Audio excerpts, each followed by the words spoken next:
അവരിലേക്ക് എത്തിക്കുക എന്നുള്ള ഉദ്ദേശത്തോടു കൂടിയാണ് നമ്മൾ ഇത്തരത്തിലുള്ള കസ്റ്റമർ മീറ്റിംഗുകൾ സംഘടിപ്പിക്കുന്നത്. അപ്പോൾ അതുകൊണ്ട് തന്നെ ഇൻഫ്രാസ്ട്രക്ചർ ഓഫീസർ സൊസൈറ്റി ഞങ്ങൾ ഫോക്കസ് ചെയ്യുന്നു. ഈ ഒരു മാസം എല്ലാ ഒരു ബ്രാഞ്ചുകളിൽ കൊച്ചിയിൽ ജനങ്ങളിൽ നാഷണൽ മെയിൻറ്റെയിൻ ചെയ്തുകൊണ്ടിരിക്കും.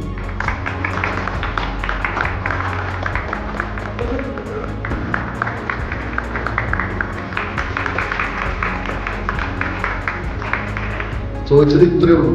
10+ വാങ്ങി, 11+ വാങ്ങി. ഈ ഫ്യൂച്ചർ പ്ലാൻ എന്താണ്? ഏത് കോഴ്സ് എടുത്ത് പഠിക്കാൻ പോകും? ആദ്യം ഈ +1 പഠിച്ചു കഴിഞ്ഞാൽ അത് കഴിഞ്ഞ് ഈ നെഗറ്റീവ് ആവുന്ന താല്പര്യം. അശ്വതൊരു ചെറിയ വിഷനുണ്ട്. ഏരി എന്ന് പറഞ്ഞ സ്വപ്നം കണ്ടിട്ടാണോ പഠിച്ചു വരുന്നത്. So congratulations, all the best.